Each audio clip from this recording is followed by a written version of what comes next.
उसने दोबारा बोलना शुरू किया। हम सब परियां सीस्तान में रहती हैं। हमारी रानी खोला परी, हमारी रानी परी जिसका नाम खोला है, उसे और हमारी बहुत सी परियों को ओक्लामूस उठाकर ले गया है। उसने उन्हें कैद कर रखा है सिर्फ इसलिए कि वो परियां उसके महल को जगमगाती रहें। हम उसका मुकाबला नहीं कर सकती हैं, लेकिन तुम उसका मुकाबला कर सकते हो। हमने तुम्हें तब देखा था जब तुम ओक्लामूस के इलाके में ज़ोगान जिन के साथ दाखिल हुए थे और तुम आबशार के पानी में बह गए थे, जबकि तुम्हारे साथी ज़ोगान जिनको परीज़ादों ने पकड़ लिया था। उस वक्त भी मैं अपनी चंद साथी परियों के साथ वहाँ मौजूद थी और उस वक्त से अब तक हम तुम्हारे साथ हैं, लेकिन तुमने कभी हमें महसूस नहीं किया। जब तुम आबशार के पानी में बह रहे थे, उस वक्त हमने ही तुम्हारी हिफाजत की और किसी तरह से तुम तक बूढ़े आनंद को पहुँचाया, जो तुम्हें आबशार से बाहिफाजत निकाल कर अपने घर ले गया। उस छोटी सी बस्ती में हमने तुम्हारी बहादुरी देखी।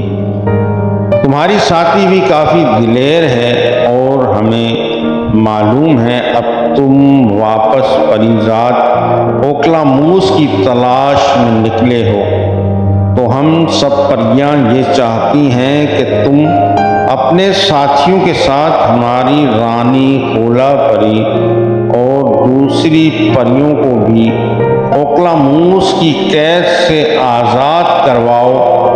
इतना कुछ बोलने के बाद नीलम परी खामोश हुई तो मैंने कहा, बिल्कुल, मैं तुम्हारी रानी खोला परी और दूसरी परियों को भी ओक्लामूस की कैद से आज़ाद कराऊंगा।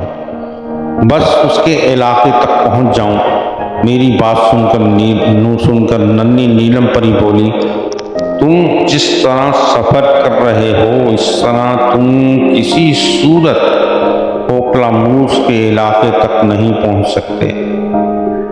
तो फिर अब मैं क्या करूं? मैंने कहा तो नीलम परी बोली, हम परियां तुम्हें और तुम्हारी साथी को ओक्लामूस के इलाके तक ले जाएंगी।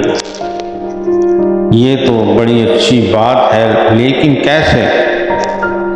बस तुम दोनों चलने के लिए तैयार हो जाओ। नीलम परी मायून को देखते हुए बोली। मैं तो तैयार हूँ, मायून अपनी जगह से उठते हुए बोली। उसने अपना सामान भी समेट लिया था। मैं भी उठ खड़ा हुआ। बहते हुए दरिया से हमने हाथ मुंह धो लिया और तैयार हो गए उन नन्ही नन्ही परियों के साथ ओक्लामूस के इलाके की तरफ जाने के लिए। हमने अपने घोड़े खोल लिए थे। घोड़ों को देखकर नीलम परी बोली, इनकी ज़रूरत नहीं है, इन्हें यहीं छोड़ दो। और मैंने हैरत से नीलम परी को देखा। इन्हें छोड़ देंगे तो फिर हम सफ़र कैसे करेंगे? मायून नीलम परी को देखते हुए बोली, इन घोड़ों को छोड़कर तुम दोनों यहाँ आ जाओ। और नीलम परी के कहने पर हमने घोड़ों को आज़ाद कर दिया और उस जगह आकर खड़े हो गए जहाँ नीलम परी ने कहा था। नीलम परी ने अपनी मम्मी छड़ी का रुख हमारी तरफ किया। उसकी छड़ी से रोशनी की शुआएं निकलकर हमारे जिस्मों पर पड़ी। हम दोनों हवा में बुलंद होने लगे। साथ ही कुछ परियां मेरी तरफ बढ़ीं और उन्होंने हवा में उड़ते मेरे जिस्म को संभाला दिया और मेरी उड़ने में मदद करने लगी। इसी तरह कुछ परियों ने मायून को संभाला। कुछ ही देर बाद हम किसी परिंदे की तरह हवा में उड़ रहे थे। परियों ने हमें संभाला हुआ था। उनकी रफ्तार बहुत तेज थी। नीलम परी उनसे आगे उड़ रही थी। परियां नहायत तेज रफ्तारी के साथ हम दोनों को लेकर एक तरफ उड़े जा रही थी। मज़ा आ रहा है सामी, मायून मेरी तरफ देखते हुए बोली। बहुत ज़्यादा और वाकई आसमान पर किसी परिंदे की तरह उड़ते हुए बहुत ही लुत्फ आ रहा था।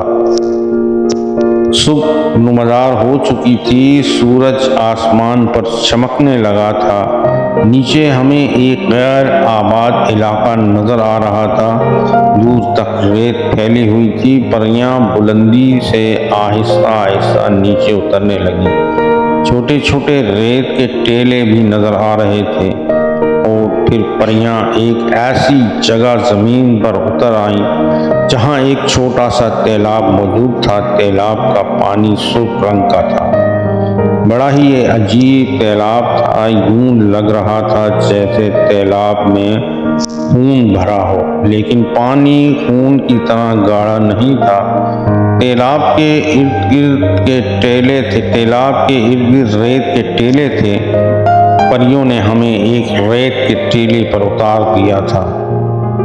मेरी परियां थक गई हैं, लिहाजा हम यहाँ कुछ देर आराम करेंगे और फिर आगे बढ़ेंगे। नीलम परी बोली। मायूं टेले पर उतरकर तालाब की तरफ देखते हुए बोली, इस तालाब का पानी खून की तरह सुर्ख क्यों है? अजीब किस्म का तालाब है। मायून के साथ मैं भी तालाब की तरफ देखते हुए बोला, ये तालाब वाकई अजीब है और इस तालाब की खुसूसियात इससे भी अजीब हैं। नीलम परी बोली, क्या मतलब है तुम्हारा? मायून ने नन्ही नीलम परी को देखा। बताती हूँ। नीलम परी ने हम दोनों को देखा और बोलना शुरू किया। ये तालाब असल में शर्ताब जादूगर ने बनाया था। इस तालाब के पानी में उसने कई अजदहों और जाने कौन कौन से जानवरों के खून शामिल किए, जिसकी वजह से इसका रंग सुर्ख हो गया। ये बताकर नीलम परी खामोश हुई तो मायून बोली, लेकिन उसने ऐसा क्यों किया? उसने ऐसा क्यों किया? नीलम परी बोली, ये वजह जानकर तुम हैरान रह जाओगे। ये मुकम्मल तालाब ही शर्ताब जादूगर का बनाया हुआ है। ये एक तरह से जादुई तालाब है। जानवरों के खून को तालाब में शामिल करने के अलावा उसने इस तालाब पर कई जादू अमल किए हैं। इस इलाके पर भी शर्ताब जादूगर के जादू का असर है, जिसकी वजह से कोई जीरू इस इलाके तक नहीं पहुंच सकती।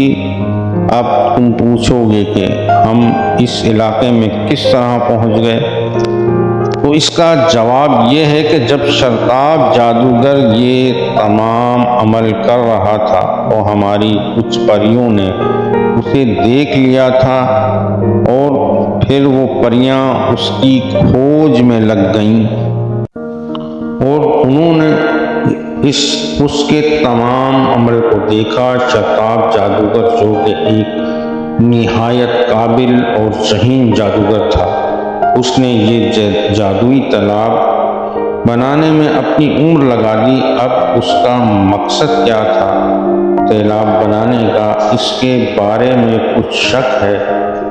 ये बात परियां मुकम्मल तौर पर जान न सकी। कुछ परियां कहती हैं कि वो इस तालाब में नहाना चाहता था ताकि अमर हो सके। कुछ कहती हैं कि वो इस तालाब में नहाकर बीमारियों से पाक होकर जवान होना चाहता था, लेकिन तालाब में नहाने से पहले ही शर्ताब जादूगर की हादसाती मौत हो गई। वो अपनी ख्वाहिश को पूरा ना कर सका और तब से ये इलाका हमारी दस्तरस में है। हमारी मर्जी के बगैर कोई इस इलाके में दाखिल नहीं हो सकता। हम इस इलाके के मालिक हैं। इतना बताकर नीलम परी खामोश हो गई। ओह, ये कहानी है इस तालाब की। मायून बोली, एक बात बताओ, जब तुम परियों को मालूम है कि इस तालाब में नहाने वाला अमर हो जाएगा या फिर से जवान हो जाएगा, तो तुम परियां इस तालाब में क्यों नहीं नहाती?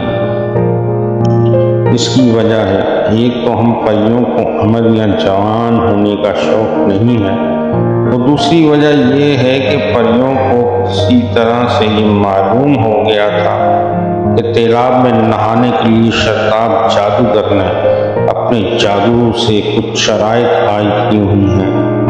उसमें से एक शर्त ये भी है कि तालाब में नहाने वाले का कद कम से कम 4 फुट होना चाहिए, और तुम हमारे कद देख ही रही हो कि हमारे कद कितने छोटे हैं।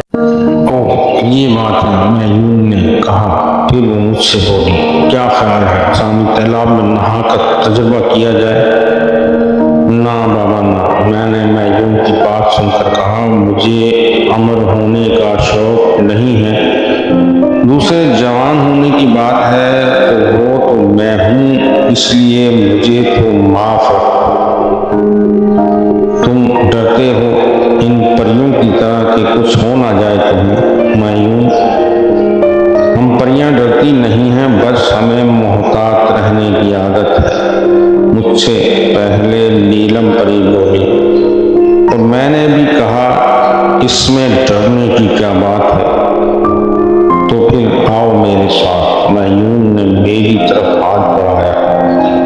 मैं आ तो रहा हूँ, लेकिन तालाब में उतरूंगा नहीं। मैंने मैयून के साथ तालाब की तरफ बढ़ते हुए कहा, और फिर हम तालाब के करीब पहुंच गए। तालाब का सुर्ख सुर्ख पानी यूं लग रहा था जैसे तालाब में किसी ने खून भर दिया हो, लेकिन पानी खून की तरह गाढ़ा नहीं था।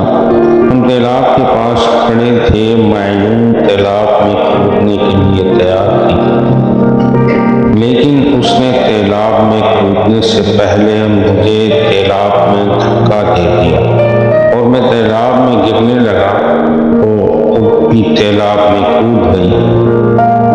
तालाब के सुर्ख पानी में गिरने से पहले मुझे मैयून का एक जुमला सुनाई दिया था। वो कह रही थी, हम जो भी काम करेंगे वो मिलकर करेंगे, फिर मैं अकेले कैसे तालाब में नहा सकती हूँ। और फिर हम तालाब के सुर्ख पानी में आगे पीछे गए। क्या गर्म पानी था। मुझे तो यूं लगा जैसे मेरे पूरे जिस्म में किसी ने आग लगा दी।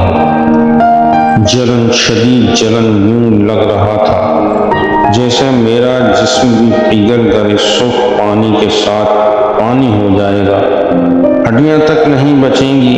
लेकिन ये कैफियत बस चंद लम्हों की थी, लेकिन ये चंद लम्हों का एहसास बड़ा तकलीफदेह था। उसके बाद तो उस सुर्ख पानी ने पूरे जिस्म को वो लुत्फ दिया जिसे मैं लफ्जों में बयान नहीं कर सकता। एक सुकून, एक राहत, एक ना मिटने वाला पुरलुत्फ एहसास जिस्म की रग रग में दौड़ गया। हम तालाब में नहाते रहे। तालाब के सुर्ख पानी से बाहर निकलने को दिल नहीं चाह रहा था। कई घंटे गुजर गए। हम तालाब के सुर्ख पानी में तैरते रहे। फिर नीलम परवी की आवाज़ हमें सुनाई दी। वो कह रही थी, बहुत देर हो चुकी है, अब हमें चलना चाहिए। और मुझे भी एहसास हुआ कि नहाने में हम बहुत वक्त गुजार चुके हैं, लिहाजा ना चाहते हुए भी मैं तालाब के सुर्ख पानी से बाहर निकल आया। मैयून भी मेरे पीछे तालाब से निकल आई। बाहर आकर मैंने मैयून की तरफ देखा। उसकी रंगत में हल्का हल्का सुनहरा पना गया था। इस रंग में वो ज्यादा कोशिश लग रही थी। वो मुझे देखते हुए बोली, शामी तुम्हारी जिल्द का रंग तो हल्का सुनहरा हो गया है, और इस सुनहरी रंगत में तुम और ज्यादा खूबसूरत हो गए हो। अच्छा, मैयून की बात सुनकर मैं चौंका। यानी तालाब के पानी ने हम दोनों की जिल्द की रंगत को हल्का सुनहरा कर दिया था। तुम्हारी जिल्द की रंगत भी सुनहरी हो चुकी है। मैंने मैयून की तवज्जो उसकी जिल्द की तरफ। ओह अच्छा। मयून ने अपने चेहरे पर हाथ फेरा और बोली, यानी हम दोनों का हाल ही ऐसा है। नीलम परी और उसकी साथी नन्ही नन्ही परियां हवा में मौलिक हम दोनों के इर्द जमा हो गई थी और हमें हैरत से देख रही थी। तुम दोनों तो तालाब के पानी में नहाकर इंतहाई हसीन हो गए हो, ऐसा हुस्न मैंने आज तक नहीं देखा। नीलम परी की एक साथी परी, जिसके जिस्म से नीली रोशनी खारिज हो रही थी और जो खुद भी बहुत हसीन थी, हमें हसरत भरी नजरों से देखते हुए बोली,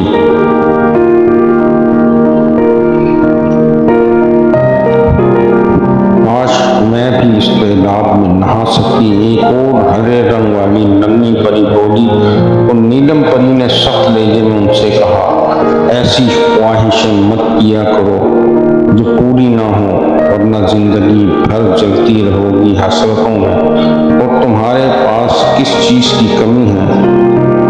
आप ठीक कहती हैं नीलम परी, हमसे गलती हो गई, हम माफी चाहते हैं। नन्ही नन्ही दोनों परियों ने माफी मांगी। मयून ने अपनी दोधारी तलवार उठाई और अपने ही हाथ पर तलवार का वार करने लगी। ये क्या कर रही हो? मैंने उसका हाथ पकड़ लिया। तालाब के पानी में नहाकर पागल हो गई क्या? जरा सब्र करो, मुझे तालाब के पानी को आजमाने दो, देखने दो कि तालाब के पानी ने हमारे जिस्मों पर क्या असरात छोड़े हैं, हम अमर हुए हैं या नहीं। मयून ने अपना हाथ मुझसे छुपाया और तलवार का हल्का सा वार अपने दूसरे हाथ पर किया। तलवार उसके हाथ से टकराई, एक हल्की आवाज पैदा हुई, लेकिन उसके हाथ को कुछ नहीं हुआ, यानी तालाब के पानी का असर हुआ है। मयून खुशी भरी आवाज में बोली, फिर अचानक ही उसने दूसरा वार मेरे हाथ पर किया। उसने इस कदर अचानक वार किया था कि मैं खुद को बचा न सका। तलवार मेरे हाथ से टकराई तो ऐसी आवाज पैदा हुई जैसे स्टील से स्टील टकराया। मेरा हाथ महफूज रहा, उसे कुछ ना हुआ। मयून का वार ऐसा था कि मेरा आधा हाथ कट जाना चाहिए था। तुम पागल हो गई हो, मैंने मयून को देखते हुए गुस्से में कहा। देखो तुम्हारे हाथ को भी कुछ नहीं हुआ, यानी हम अमर हो गए हैं। मयून की खुशी दिखनी थी, वो खुशी से पागल हो रही थी। तो तुम तो मेरा हाथ काट चुकी थी, ये तो बस बच गया, जाने कैसे। ओ स्वामी, तुम मेरी खुशी को समझ नहीं रहे, मैं बहुत खुश हूँ। मयून बच्चों की तरह हवा में लहराते हुए उसे अब मेरा ख्याल है हमें चलना चाहिए ताकि हम ओकरामूस के इलाके में पहुंच जाएं। नीलम परी हमारी तरफ देखते हुए बोली, मेरा भी यही ख्याल है। मैंने मयून को से लदा करते हुए कहा और फिर हम तैयार हो गए ओकरामूस के इलाके की तरफ जाने के लिए। नन्ही नीलम परी ने अपनी छोटी सी छड़ी से हमारे जिस्मों पर रोशनी की शुआएं डाली। हम दोनों हवा में बुलंद होने लगे। परियों ने उसी तरह हमें संभाल लिया। थोड़ी देर बाद हम परियों के साथ हवा की बुलंदी में उड़ रहे थे। हमें नीचे कई बस्तियां, पहाड़, दरिया, जंगल नजर आए जो हमने उड़ते हुए पार किए और फिर मुझे वही आबशार नजर आई जिसके पानी में बहकर मैं बर्मा की छोटी सी बस्ती में पहुंच गया था। ये वही आबशार थी जहां ज़ोगान जिनको परिजादों ने अपनी गिरफ्त में लिया था। मुझे पिछला मंजर याद आ गया। परियों ने यहाँ पहुंचकर अपनी रफ्तार कम कर दी। हम आबशार के ऊपर पहुंच चुके थे। परियां आबशार से आगे एक पहाड़ पर लेकर हमें पहुंची और हमें उस पहाड़ पर उतार दिया। ये ओकरामूस का इलाका शुरू हो गया है। अब हमें परिजादों की नज़रों से बचकर अंदर दाखिल होना है ताकि हम अपने कैदी साथियों को आज़ाद करवा सकें। नीलम परी हम दोनों से बोली, ठीक है, फिर मैं और मैयून आगे जा रहे हैं, तुम सब परियां यहाँ हमारा इंतज़ार करो। हम इंशाअल्लाह तमाम कैदियों को वापस लेकर लौटेंगे और ओकलामूस का किस्सा आज ख़त्म कर देंगे। मैंने कहा तो नीलम परी बोली, हम 4 परियां भी तुम्हारे साथ जाएंगी।